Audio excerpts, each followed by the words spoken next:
формула, которую я хочу переместить в товарищей. Да, я считаю, что по крайней мере, она пишется лучше в контексте нашего развития. Пока прикидывайте, да, где вы будете, ладно? Ну, вот, собственно, называется face-to-face познакомить. Если вы не возражаете, вы, значит, Зарина подпустим, да, вот. Но главная моя идея, что товарищи, да, и, соответственно, рисовать вот, естественно. По текстам мы сейчас с вами работаем, да. Да. Ну, мы посмотрим. Мы ссорку посмотрим, да? Окей. Текст, да. Так, давайте пойдем.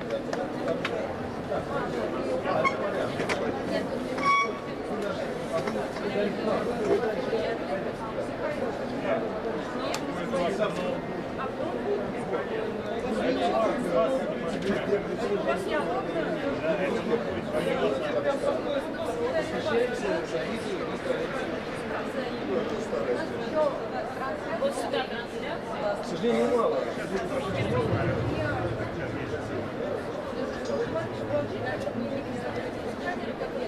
Да? А что же?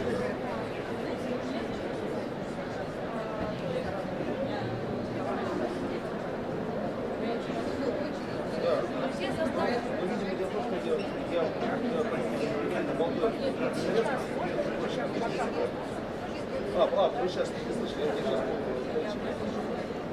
я сейчас половину времени болтал больше.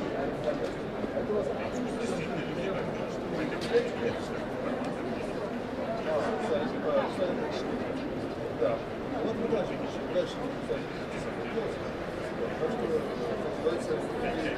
вместе, да, вот хорошо, признался, Володя, а нам куда посадить Петра? Сделать так, что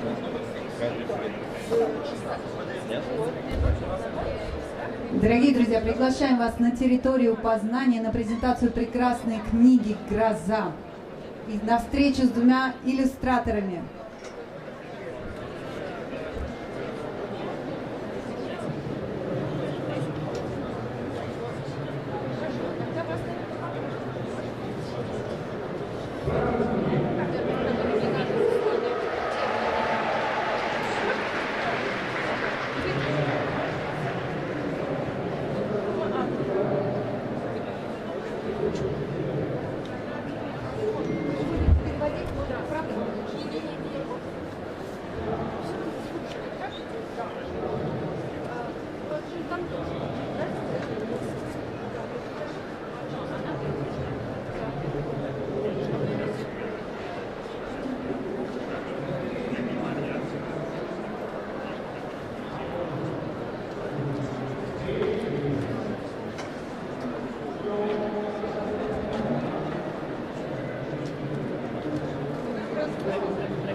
Guoджин, we are seeing. Do you hear us?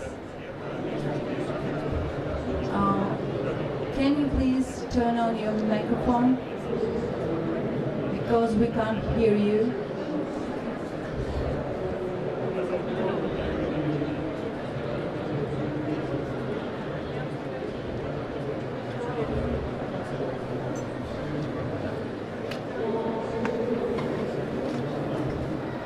We need to check our sound.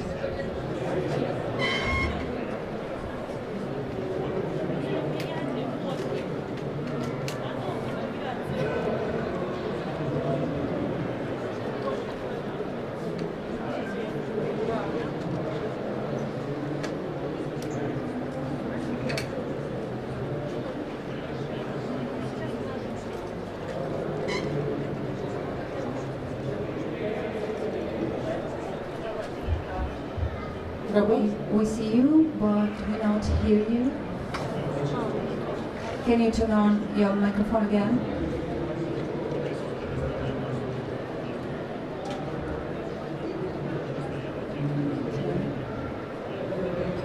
Hello? Hello? Yes.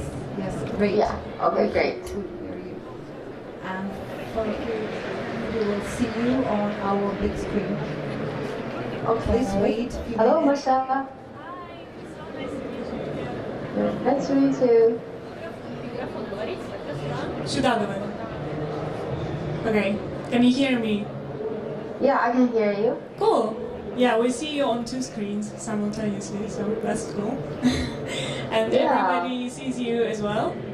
So everybody is so excited to meet you. So we're gonna begin. So we say our hellos first, right? Yeah, здравствуй, everyone.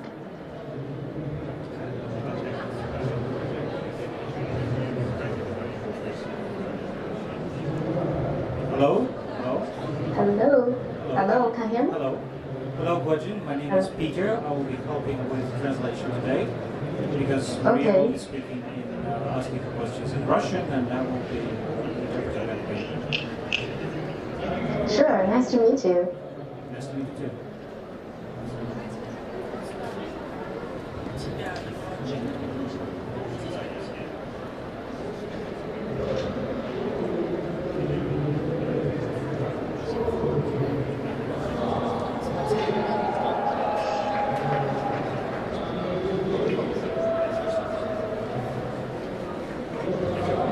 Здравствуйте все! Большое спасибо, что пришли. Представляю издательство «Полиандрия». Надеюсь, вы нас знаете, нам уже 11 лет, мы взрослые. А сегодня у нас... Не буду перекрикивать, пусть он нет. Сегодня у нас очень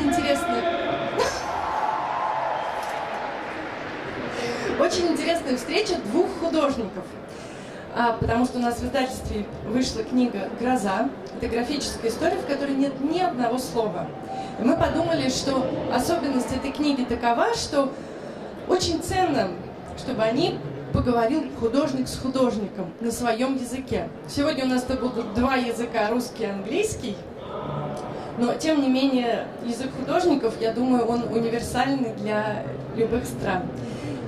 Поэтому я представляю Машу Судовых, московского художника и иллюстратора, которого мы знаем и любим. И с нами сегодня Гуоджин. Так, да. Китайская художница, которая живет в Ванкувере. Ради нас с вами она встала в 6 утра. В Ванкувере сейчас 6 утра. Все, теперь я передаю микрофон Маше, и мы слушаем вас с большим интересом. Да, всем привет! Раз уж Юля меня прекрасно представила, начинаю сразу с вопросов. У меня есть один вопрос, Гуоджин, который заключается в том, что я посмотрела книжку и заметила, что визуальное повествование в этой книжке, оно такое очень динамичное, и переход между страницами очень такой интуитивно понятный, такой динамичный, даже кинематографичный несколько. И я почитала о биографии Гуоджин и узнала, что она долгое время работала в сфере концепт-арта, то есть занималась в сфере анимации, рисовала концепт-арты. Мне интересно, связано ли это как-то, как ее опыт в концепт-арте повлиял на то, как она сейчас рисует книжки. So my question is about the visual narrative, which appears to be very dynamic, with very interesting transitions from page to page, from one frame to another, almost cinematographic. And I know that you have extensive experience as a concept artist. So what is that experience somehow influencing the way that you structure visual narrative? Hi, thanks for your question and thanks for having me here. And for your question, I think my experience in animation and game industry is giving me lots of ideas and experience for me for book creation. Yeah. Спасибо большое за ваш вопрос. Спасибо, что пригласили меня на эту встречу. Да, действительно, опыт работы в анимации и в игровой индустрии очень много дал мне в частности, для создания таких графических книг. Ну, тогда логичным будет следующий вопрос. Очень интересно узнать, как после такого большого опыта в анимации, в игровой индустрии пришла идея переключиться на создание книжек. С чем это связано? Как вообще так получилось? And then naturally comes the second question: how did you make the switch from the game industry and the animation to creating such selling books? Yeah, my first job actually is a game concept artist. So for that gaming experience, is let me understand that I don't like doing game. So I try to do something I like animation, and finally I realized I really like to make story. You just imagine that you design and created one character, then later he can talk, can dance, and that character makes story, make people happy, make people crying. So that process actually inspired me, and I start thinking, how about if I make something my own? And what was the character again? Sorry? What was the name of the character? Yeah, I was a main designer of that Japanese movie animation. It's called One Stormy Night. So they want to transfer that movie to the animation, 3D animation. So I will design that characters by that time. So that was 3D project. So I have to start from really rough sketch. Then later they will transfer to the 3D modeling and the rendering. So you can see it's from the sketch that later represents one real character. Okay, give me time to translate. Sorry. Sorry.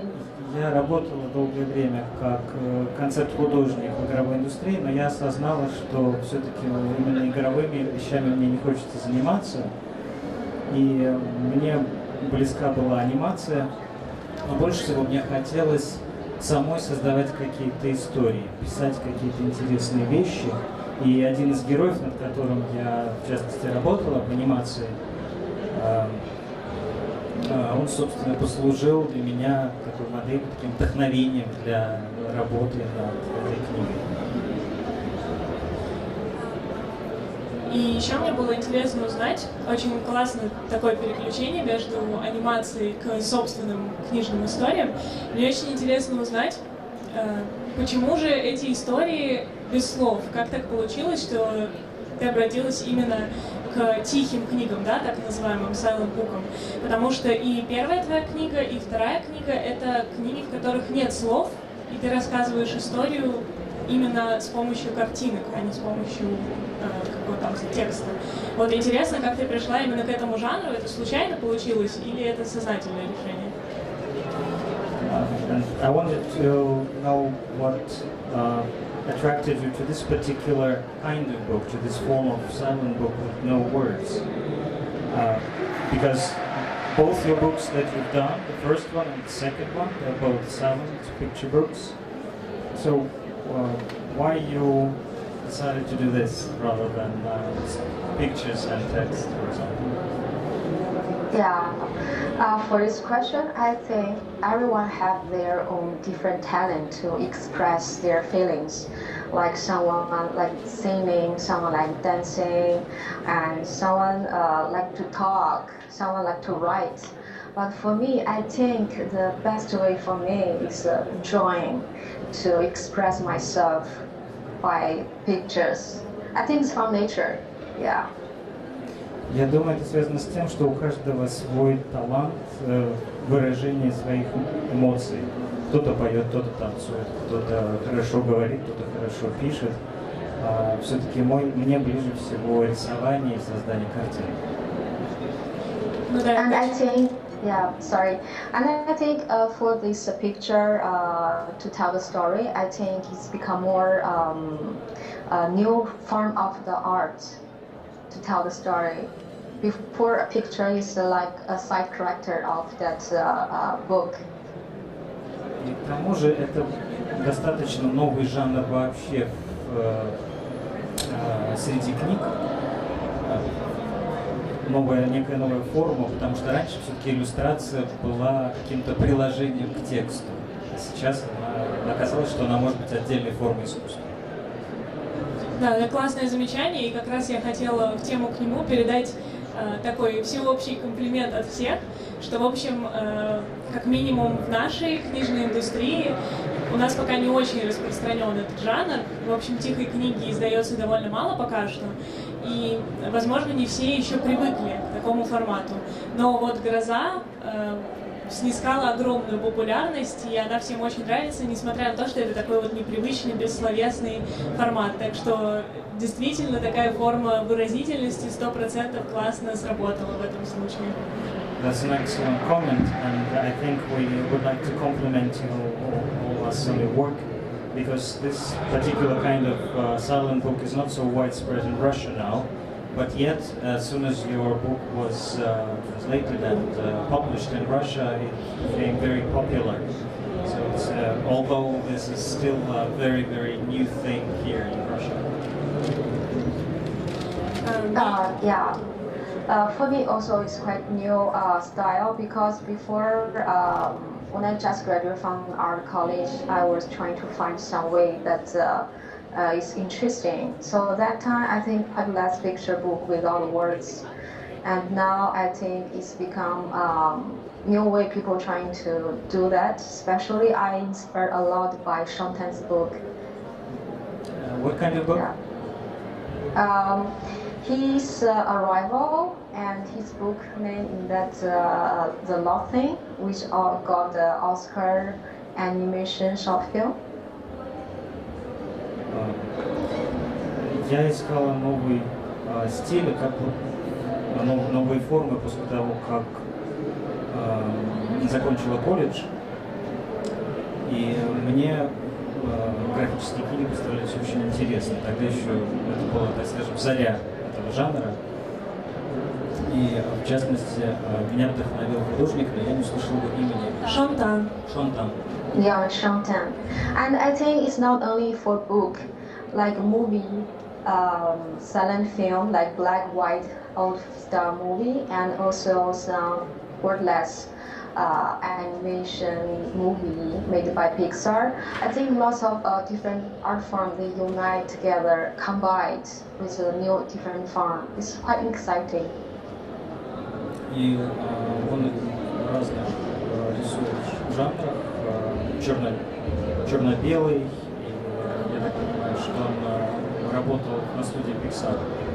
Я просто говорю, что не только книги, но еще и фильмы бессловесные и бессловесные анимации. Вот есть анимации такие у Pixar без слов, короткие анимации, довольно популярный жанр, и вот они тоже послужили вдохновением. Я хочу просто добавить быстро на английском, можно для Гуоджин. I just wanted to say that's such a great parallel. I actually never thought of it before now, that there are a lot of silent movies, but there are not many silent books for now. But it's actually such a great parallel. I think they are very like relative to each other, right? They're like very similar in terms of telling the story. So that's cool. Здесь интересная параллель между книгами бессловесными и немым кино. Yeah, I think the art from whatever is movie or book or other different form like music also don't have much lyrics. So I think the main thing is what people want to say and what people want to share. So for my experience, when I make the book, first book, The Only Child, I not feel like I make book. Actually, I just draw what I imagine in my brain. Then I find this way to make it. Maybe for other people, they make film or picture. Yeah. Вдохновение я ищу в разных жанрах, и в кино, и в музыке, и в книгах. Все зависит от того, что ты хочешь высказать и чем поделиться. И моя первая книга, которая называется «Единственный ребенок», она была выражением того, что происходило у меня внутри. бурлило в моем сердце. Да, у нас первая книга Гуоджин выходила в издательстве «Мир», кстати, называется «За стеной метели», если вдруг вам интересно. Она тоже без слов, и она тоже очень классная. Я хотела еще доспросить как раз в тему о том, как Гуоджин планирует книги. Она сказала, что, по сути, в голове она представляет анимацию, и вот эту анимацию переносит на листы бумаги, да, и в книгу, в форму книги. Мне очень интересно, как она решает, какие сцены подчеркнуть, как вот этот процесс происходит, он интуитивный, или она все-таки как-то планирует течение книжки? My next question is about the scenes that you particularly choose to emphasize in your book. Is it something intuitive or something you plan ahead? For that question, I think everything I just come from my brain. It seems like everything is already, when I close eyes, everything is like movie already showing in my brain. So what the way I just transfer that thing to the paper. Kind of like these things. Наверное, это все-таки как некие движущиеся картинки, как фильм, который у меня проносится в голове, когда я закрываю глаза. То есть я вот беру это из головы и уже вижу, какие сцены надо подчеркнуть. Я просто заметила, мы когда готовились к интервью, я очень много раз пересматривала книжку, и я заметила необычный такой подход, что иллюстрации, которые занимают всю страницу, да, какие-то большие иллюстрации на разворот, они подчеркивают именно отношения героини с вот этим песиком, главным героем. А все кадры в промежутках, они как бы добавляют движения и динамики этой истории. Это очень прикольное распределение вот этих вот точек внимания. I lived through the book several times before this interview, and I noticed that some of the bigger illustrations, the full spread illustrations, they tend to highlight the most important relationship between the pop and the girl. And all the other scenes, they add the dynamic to the whole story. That was a very interesting observation. I designed that storyboard in very early stage. So for the panel of the size of the panel, big or small, actually affect the pacing and also the feelings from the audience. So in the limited page, I have to control how much long time that audience will keep in that picture. So it's like movie frame, 1 second or 10 seconds to make the story work. So for book, that is the size of the panels. Тут тоже есть пересечение с кинематографом. Я заранее делаю некую раскадровку книги, и те кадры, которые поменьше, они действительно отражают больше действий или реакцию других персонажей, а большие сцены приходится выбирать, как в кино, на какие-то сцены выделять очень много времени, и, соответственно, в книге это должен быть большой разворот, например. Да, я просто хочу добавить, очень классно то, что мне как иллюстратору отозвалось, что Гуоджин еще на этапе раскадровки планирует, сколько времени зритель потратит, глядя на каждую из картинок. И поэтому вот эти вот перемежающиеся маленькие картинки требуют быстрого восприятия, а какие-то большие иллюстрации на разворот или там на одну страницу, они замедляют читателя и позволяют ему как-то вот ритм вот этот выстроить чтение книги. Вот, это очень классно. Я еще хотела спросить про книгу, которую мы уже упоминали, которая на английском называется The Only Child, у нас называется «За стеной метели». Она тоже публиковалась в России, и она основана на собственном опыте Гуоджин в ее детстве, то есть на случае из ее детства. И таким образом она так немножко автобиографичная. Вот мне интересно, есть ли нечто похожее в «Грозе? Может быть, там какие-то персонажи или тоже события, взятые Гуоджин из жизни?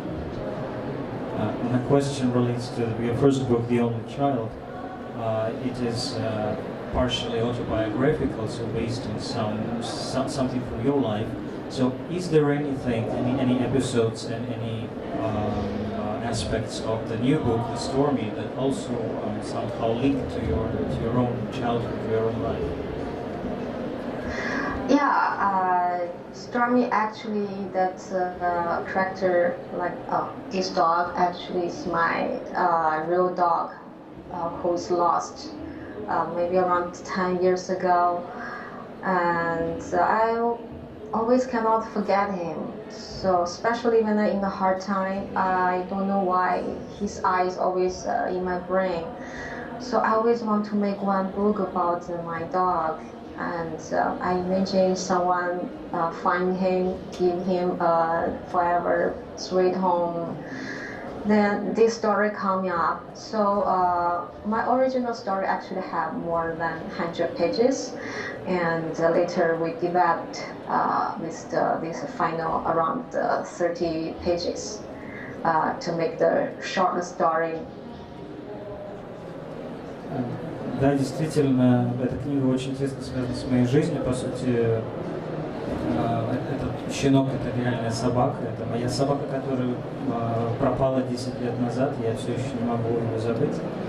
И все еще вижу ее глаза перед собой. И поэтому мне как-то хотелось создать книжку в память о моем питомце. Мне очень хотелось, чтобы он нашел дорогу домой, чтобы он нашел себе хозяина. Поэтому я очень много вложил в эту книгу. Она изначально была около 100 страниц, потом уже ее сокращало до ее объема до 30 страниц. Ну вот еще интересно, я очень заинтригована тем, что книга изначально была намного объемнее. Мне интересно, что осталось за кадром. Есть ли там какие-нибудь интересные детали, какой-то бэкграунд этих персонажей, или, может быть, как пес оказался на улице, или что-нибудь такое? Или, может быть, ты считаешь, что это не особо важно, и важно только вот этот аспект истории, который мы видим, он подчеркивает все самое главное? I'm intrigued that the original book was 100 pages. So what was left out of the final version? So maybe some scenes explaining how the pup finds itself in the street and why they were cut out of the book. Such scenes, do you think they're not so important? I think from beginning the pages, the 100 pages actually have some background how the dog lost. And how that dog finds the new home, and how that in the end bring these two owners together. So and later we discussed with my excellent editor. So we think maybe we take the best part of it and reduce the pages, maybe the best for the story. Also, we can keep some room for this audience to imagine. What is the behind the story of this story? Да, действительно, там были иллюстрации, которые рассказывали о том, как собака оказалась на улице, как она, более подробно рассказана история, как она нашла, обрела новый дом, и потом как еще привыкала к своей хозяйке. Но мы с моим хорошим редактором решили все-таки оставить только самое лучшее, то, что больше всего способствует развитию сюжета. А также мы хотели дать возможность читателям самим что-то придумать, вообразить и додумать. Классный очень ответ, очень вдохновляющий, и очень близка эта идея о том, что оставить только самое лучшее и оставить пространство для вдохновения. Я еще хотела спросить вернуться к вопросу о планировании книжки. Вот Гуоджин сейчас сказала, что она изначально запланировала больше 100 страниц, потом сократила. То есть все планирование книги с самого начала происходит визуально, там вообще нет слов ни на каком этапе. То есть не пишется словами сценарий никогда, а сразу же рисуется раскадровка. Мне просто очень любопытно. That was an excellent answer. I also, that is very close to my heart. Keep the best and leave room for inspiration and imagination. So, getting back to the book planning, you went from 100 pages to 30 pages. So, is it all planned visually, or you write the plot with words and then go to make the illustration? I think first stage I will think about the rough structure of the story in my brain.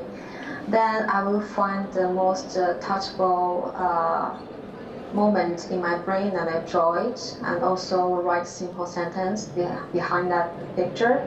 And later I will list down that storyboard.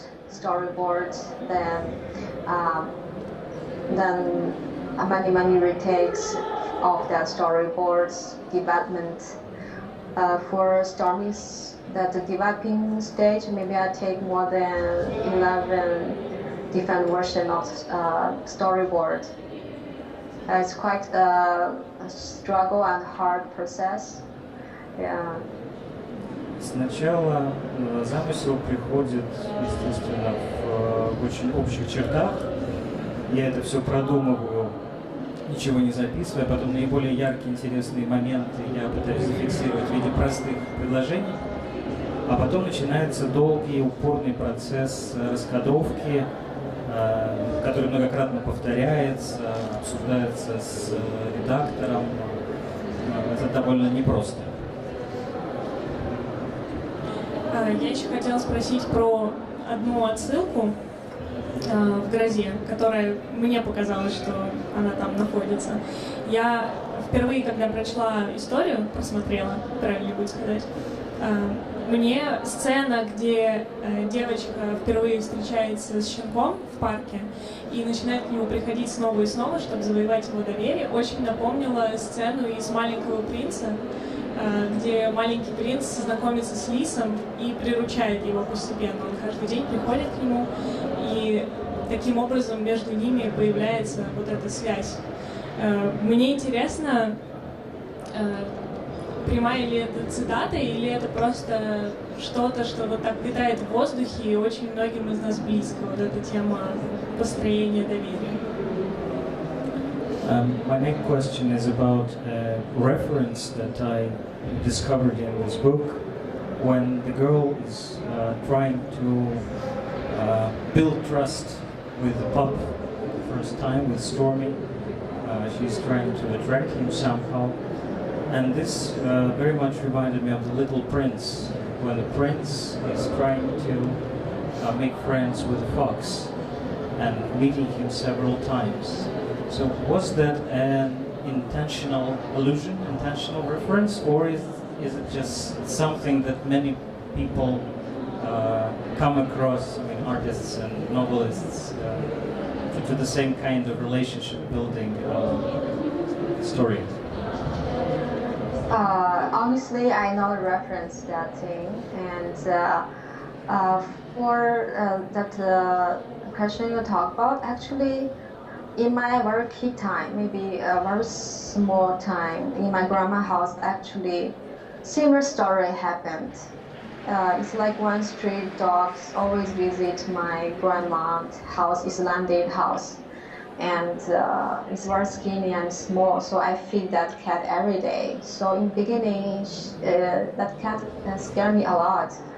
And after some time, every day in the same time, he came my grandma's house every day. So later we become friends, we play together, and one day night, I don't know how that cat come inside my grandma's house and come to my bed and we sleep together. This street cat is really dirty, I know it, but it's my kid, I don't know, and my grandma also don't know. So I was sleeping with my grandma, and my grandma hold something very furry inside a bag. She's panicked and threw away that cat. Then realized it's a cat. Then after that, that cat never come from that day. Okay. Это реальная история. Какой-то специальной отсылки не было, но это была реальная история из моей жизни, когда я вот ездила к бабушке и жила в ее доме. К нам приходил кот или кошка. И она приходила каждый день, и постепенно мы с ней подружились, начали играть. И она так осмелела, что ночью забралась прямо к нам в постель. Причем мы спали рядом с бабушкой, бабушка нащупала что-то мягкое, какой-то мягкий комочек, и в ужасе вскочила и выбросила его на улицу. После этого кошка уже не возвращалась. Очень классная отсылка. Мне кажется, что это здорово показывает, что есть какие-то истории, которые вообще всегда актуальны для всех.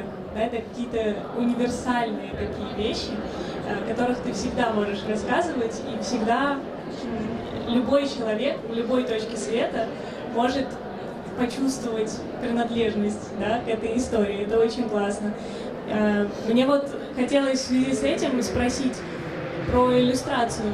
У меня вот, как у иллюстратора, есть такое ощущение, ну, как всемогущество немножко, что мой язык выражения, он как бы универсальный, он интернациональный. И мне кажется, что тихие книги в этом плане самые показательные. В них вообще нет слов, они не нуждаются в переводе, и абсолютно любой человек в любой точке мира может понять, о чем там идет речь. Вот мне интересно послушать, как Гуоджин к этому относится, и ощущает ли она вот эту интернациональность в своей работе. That's an excellent story that you told, and probably demonstrates that some stories, some episodes are universal stories that any person can feel he or she belongs to. And my question is about your seeing yourself as an illustrator, because I sometimes feel myself omnipotent, having a lot of power in being able to create stories that don't need understanding of the language, so they don't need translation. They can be understood universally around the world. So do you have the same sense of being like globally pervasive with your art? Yeah, I think language sometimes become a one boundary between different cultures. And but I think for human being, our emotion, our feelings are all the same. And you just imagine one music, even we not understand that what they sing inside, but you can understand our feelings. And we happy, we sad, everything's there. It's just we create language, or maybe other things. We block ourselves to accept other things.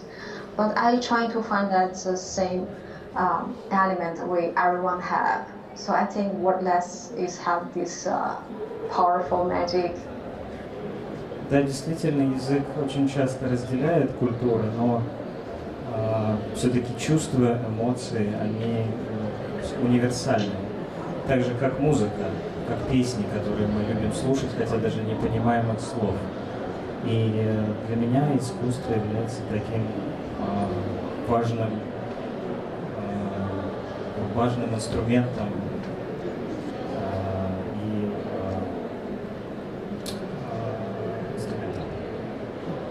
Я еще хотела спросить про, не знаю, можно ли про это рассказывать, но я видела у Гуоджин в Инстаграме, что у нее к выходу готовится новая книжка весной. Она пока вроде бы только за рубежом выходит. Ее новая авторская книга про девочку и фламинго. Может быть, Гуоджин хочет про нее немножко рассказать, если ей можно про это рассказывать. Gуоджин, I know that you're soon plan to publish an ebook, A Girl and a Flamingo. And would you like to share something with us about this book, if you can, at this point of time? Yeah, since this book not published yet, I don't know how much I can tell in public. But I can say it's very exciting process now, and it's also quite a lot of pages, like graphic novel, more than maybe 130 pages. So it is long pages, but it's really exciting to make it. I hope I can bring this book as soon as possible with you guys. К сожалению, действительно, книга еще не выпущена. Я не знаю, насколько я могу много не рассказать, но это работа очень интересная, увлекательная. Это большая графическая книга, большой графический роман на 150 страниц. И мы постараемся эту работу закончить как можно скорее, чтобы вы смогли с ней познакомиться. У меня еще остался один вопрос, тоже такой немножко более художнический. Мне интересно, вот как Гуоджин, она очень разносторонний художник, она очень по-разному рисует, у нее есть и живопись, и наброски, всякие графические, ну, в общем, очень-очень разные вещи. И мне интересно, как решается вот этот визуальный язык для книги. Например, как там выбирается палитра, может быть, какие-то приемы визуальные. Вот для «Грозы» и, может быть, для новых книг, как этот процесс происходит, очень интересно. Also have a practical artistic question, because I know that you're a very skilled and diverse artist, and you can work in various genres, painting, sketches. How do you choose visual language for what you're doing, for a particular work or book? How do you choose your color palette, the medium, the devices that you would use? I think the drawing way is the way I feel most freedom, way to express myself. In my working time, I was even learn maybe few times off the piano, but the teacher always tell me what's wrong, what is right. I feel I was limited and stuck there. Until I know my drawing teacher who teach me how to find myself and freedom in the drawing, and that is keep me alive till now. Later I try sculpture or other stuff. I finally realized I love that drawing most. Maybe the drawing picked me twice me, not I tried the drawing. Больше всего я, конечно, люблю именно рисовать. Я чувствую себя наиболее свободной в этом жанре, в этой технике. Когда-то меня учили музыке, и мне было очень тяжело. Учитель все время меня поправлял, все время исправлял ошибки, все время ругал. Мне было очень тяжело, пока я не занялась рисованием, и мой учитель по рисованию как-то меня открыл мне новые горизонты, и с тех пор я чувствую особенную теплоту именно рисования. Мне очень понравился момент про то, что ты выбираешь, как рисовать, базируясь в основном на ощущении свободы, да, чтобы тебя ничего не ограничивало, и ты рисуешь так, как тебе наиболее комфортно. Может быть, но мне интересно, может быть, и с иллюстрацией также, вот от анимации, которая требует там большего порядка, командной работы, авторские книги, они как будто дают больше свободы и раскрывают тебя как художника. Может быть, вот как-то про это было бы интересно послушать мнение Гуоджин тоже. It's a very interesting idea that you're choosing how to paint a book based on the sense of freedom. And when you are creating picture books and working as an illustrator, you prefer the picture books because this genre gives you more freedom as an artist compared to other kind of books.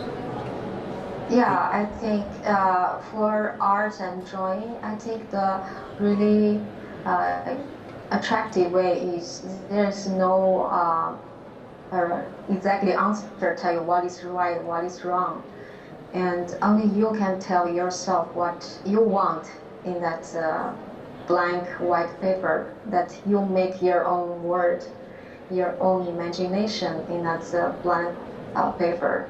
Then that your drawing connect with someone who also have the same feelings or concept. So I think that way is make me exciting. Yeah. It's not like mathematics. Mathematics will exactly tell you what is wrong and what is right, right?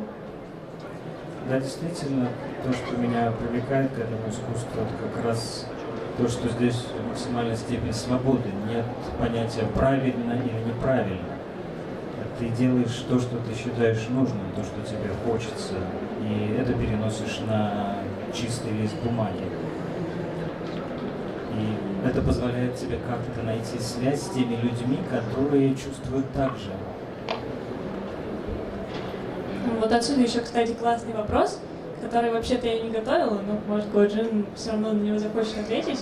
Интересно, как вот с обеими этими книгами удавалось ли встречаться с читателями, может быть, с младшими читателями или со взрослыми, какие-то проводить с ними мероприятия, мастер-классы, что-нибудь такое. Очень интересно, как вот это взаимодействие происходит и как Гуоджин нравится вот этот фидбэк от читателей и зрителей книг. Это всегда, мне кажется, очень такое прям плодотворное взаимодействие для художника.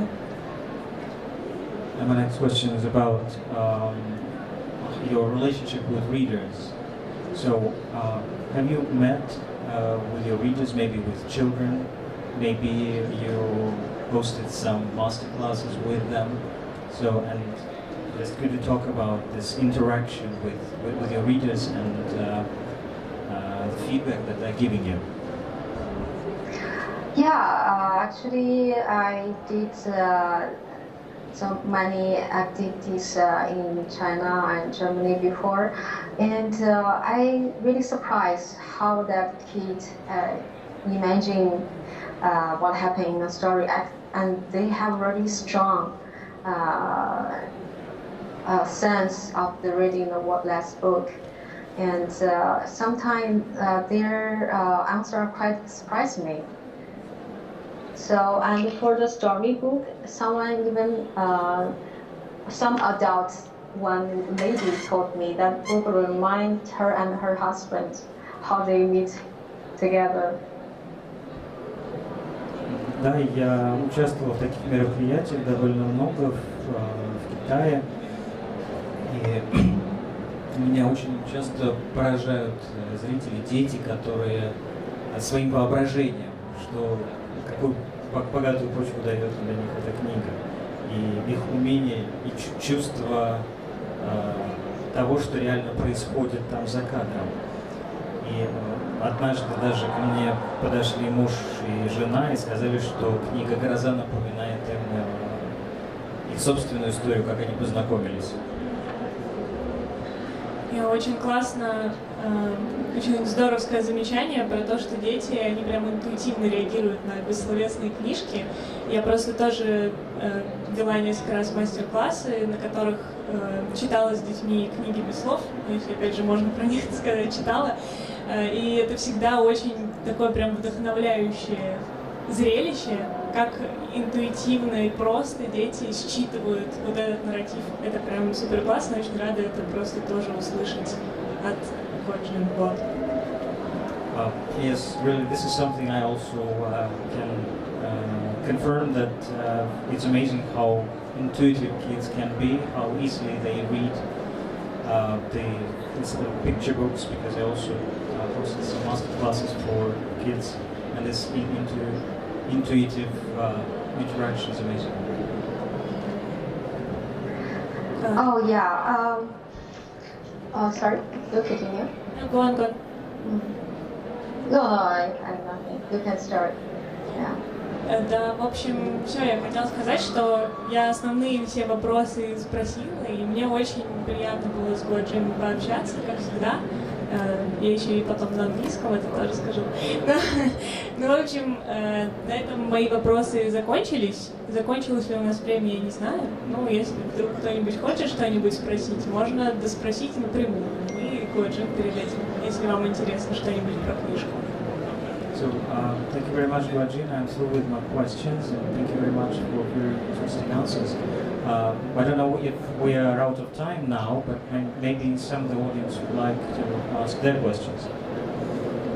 Yeah, sure. Yeah, everybody is very silent.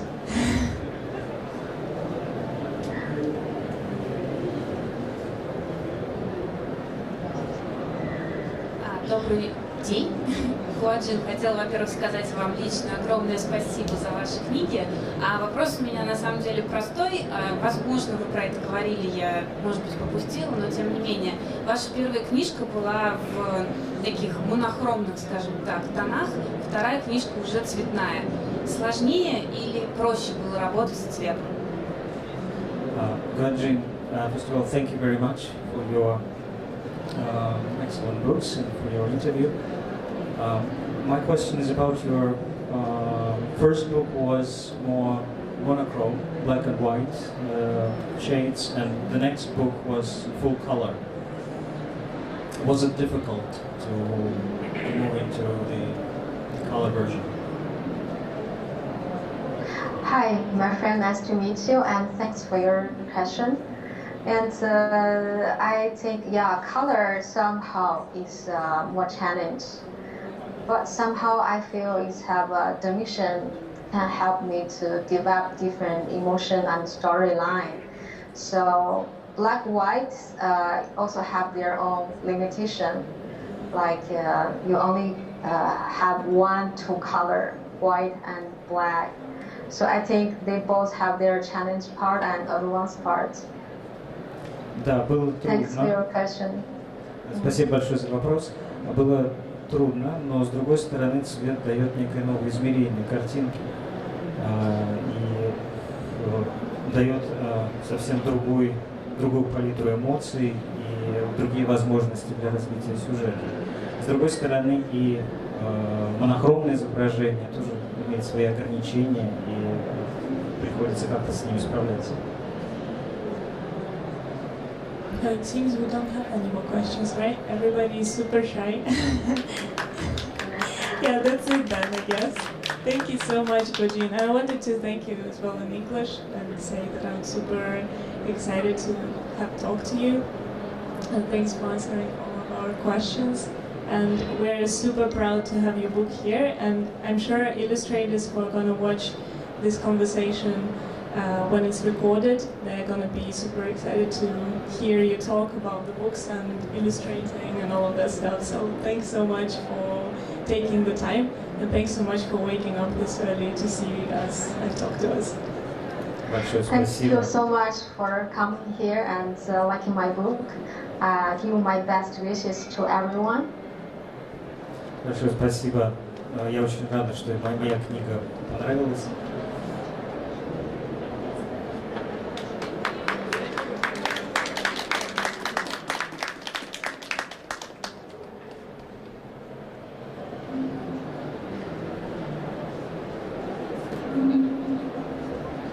Yeah, this is super challenging. We never had an interview in this format, so we're like all being super awkward and trying to figure out what to do next.